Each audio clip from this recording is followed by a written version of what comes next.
हिंगोली जिल्ह्यामध्ये सरकारचे हमीभाव केंद्र बंद आहेत। नाफेड केंद्र बंद असून नाईलाजास्तव आता सोयाबीनची कमी दरामध्ये विक्री करावी लागते। सरकारला सोयाबीन खरेदी करायचे नाहीये तर शेतकऱ्यांनी सरकारवर संताप व्यक्त केलेला आहे।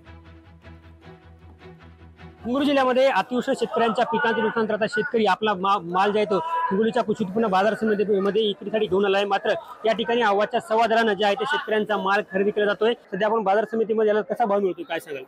बाजार समितीमध्ये आम्हाला 3000 ते 4000च्या मध्ये भाव भेटत आहे। 3738 रुपये भाव भेटत आहे।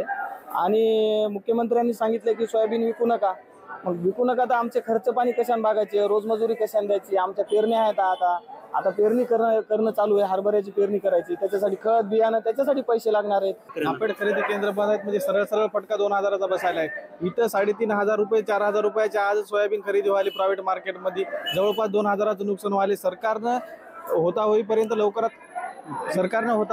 लवकरात लवकर नाफेडची खरेदी केंद्र चालू करायची पाहिजेत आणि ओपन माइंडनं खरेदी करायला पाहिजे। शासनाचा माणूस तुम्ही ऑनलाईन करा, 7/12 आणा, अमुक आणा। शेतकरी चोर आहे का? शेतकरी चोर नाही। सरकार म्हणाले शेतकऱ्याच्या पाठीशी आम्ही, सरकार शेतकऱ्याचं आहे। नाफेडची खरेदी चालू नाही, त्याच्यामुळे व्यापार इथं मार्केटमध्ये आणणंच भाग आहे।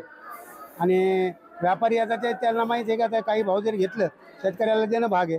शेतकऱ्याचं काही चालत नाही, माल आमचा असून आम्हाला भाव ठरवता येत नाही। आपण बघितलं असेल की शेतकरी होते, सरकारने लवकरात लवकर जे खरेदी केंद्र बंद आहे ते लवकरात लवकर चालू करावे आणि शेतकऱ्यांच्या जे मालाला चांगला हमी भाव द्यावा अशी मागणी आता शेतकरी करताना पाहायला मिळतात। कॅमेरामन राजेश सोबत गजानन वाणी, लोकशाही मराठी, हिंगोली। लोकशाही मराठी ऐका, पहा, जागरूक रहा।